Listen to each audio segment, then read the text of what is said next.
Pinched Ferrule Brushes. Welcome back to the 25 Days of Christmas, my Vlogmas. Good looking. I'm going to give you guys some different variations of a Pinched Ferrule brush, recommendations, must-haves, must-nots. So stay tuned. First one, you can't get it anymore, but it's kind of worth mentioning, is the Multi-Purpose Eye Brush by Makeup Geek. And it's quite chunky, but you can see here it's got that pinch in the ferrule, and then it's kind of got the splayed out bristles for blending. Synthetic hair, pretty nice. It's not available anymore. We have the classic Refer 01. It is, you know, 01 probably because this is one of the very first brushes that they worked on to get for their collection. It's really nice. It's a little bit, it splays out a little bit more than I would care to have. You can see it kind of, it jogs out a little bit more on the sides than I really want. I do shape them after I dry them, but I don't put the brush nettings on. So, I mean, maybe that's something that I should be doing for the future. But anyways, there you have it. The Refer 01. The Chic Hodo line from, I get it from AliExpress, but it is a brand. It's a Chinese artisan craft brush. Has a beautiful pinched ferrule shader. You can see this is not clean. I used it to like set my crease area. It's a nice way to put a lot of, you know, diffusion within the crease, but it's also will give you some precision. So you'll have a little bit of that control that you're desiring. But yeah, this is goat hair. I think they market it as Saibai Coho goat hair, which is pretty good quality. Again, it'll be linked down below in the description box. This is available in a set. I bought it as a set, but I do think it's also available singly.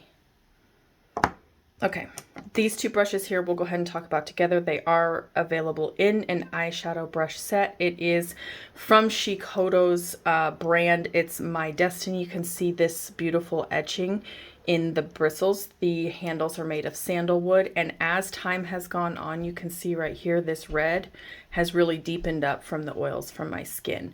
So as you use the brushes more, they will just, that's kind of gross, but they will deepen up the handles as you go. So they start out a nice reddish tone, and then they really deepen up over time.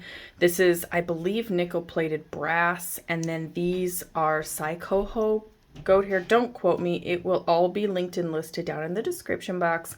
Check it out, and then on the website, they do a really pretty good job of telling you exactly what it is that you're getting.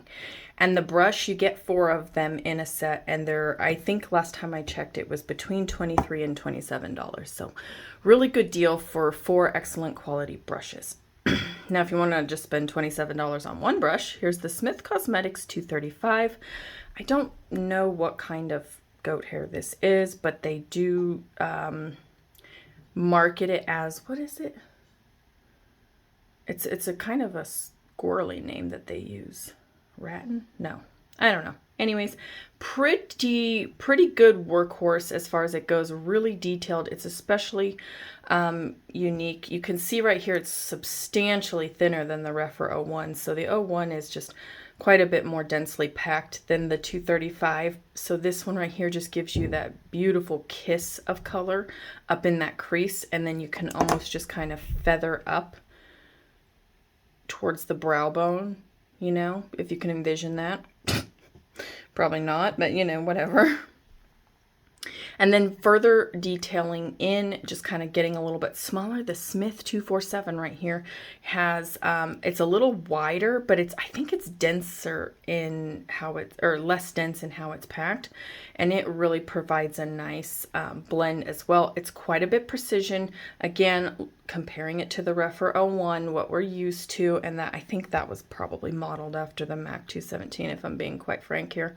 You can see that the brushes, really nice, you know, tulip shape up there. Do we have any focus here or not? Hopefully we do. So you've got a nice tulip shape there, whereas the 01, I don't know what happens to my bristles. I mean, I do. So when I wash them, and I fling off the excess, and then I just kind of reshape them, and I let them just air dry like that. See how this is in the MAC? Anyway, so there you go. And this does have some, like, yeah, the hairs are kind of scraggly there. Okay, we'll get to that in just a moment. But anyways, the 247 right there, I probably should have started with the MAC 217. That's what we commonly think of. I've got a couple of not 247s, 217s here. And you can see some better taken care of than others. Again, both made in Japan, along with the Refer brushes. Quite densely packed, nice tulip shape. This one's doing also what that Refer brush is doing. So it might be kind of the way that I'm drying it. Maybe it's catching a little bit on the towel or something and crimping the bristles. I need to pay more attention. But anyways, there you go. These are nickel-plated brass ferrules. This is a lacquered, I believe it's pine handle, so it's pretty light, you know, like, yeah, listen to that, and then listen to this right here. That's quite a bit deeper in pitch, so you can tell. Sandalwood's a little bit heavier, it's a little sturdier, quite nice to work with. The Smith Cosmetics brushes boast an antimicrobial handle. I believe this is ebony wood, but I really love the ergonomic style of handle in these brushes right here. You can see it really tapers off back here, where you kind of can just let your brush do the talking, you know? I think it's worth mentioning that the 217 SH, which is short handle, it looks substantially different than the other MAC 217. It's pretty well known that the MAC 217 short handles were all made in China on a machine. They were machine manufactured. So you can kind of see here the differences in manufacturing styles, I believe. I could be wrong. Yeah. No, this does say Japan. So again, I'm wrong. Do apologize. I thought they were manufactured in China, but apparently they're not.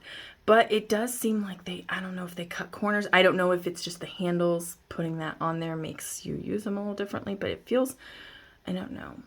It doesn't feel as bulbous, if that makes sense.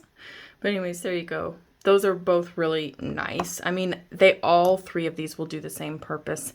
Lastly, I have here for you the Zoeva Luxe Soft Definer, the 227. This is a mixture of synthetic and goat hair, and it's just a really good, you know, it kind of more splays outwards, you can see, as opposed to kind of tuliping up these bristles right here. They don't really taper in as much as the 217, and also I think the Refer. I don't know, man. Boy, she's been through the ringer, I'm assuming. I don't know. And this is very densely packed. Like comparatively speaking, this has probably got, I don't know, maybe a 30%. I really am just like throwing out a number at this point, just a guess. But if I have to pinch, yeah, the Refer feels like it's not much, but a little bit more densely packed. So anyways, these kind of go out, but you can kind of see here. Let me get this, make sure it focuses. There we go. This tapers, these hairs taper a little bit more than these. Or am I just seeing something? Anyways, you decide. What's your favorite pinched ferrule brush that you like to use to get up in the crease? Let me know in the comments down below. Thanks so much for watching. I can't wait to see you guys in my next video.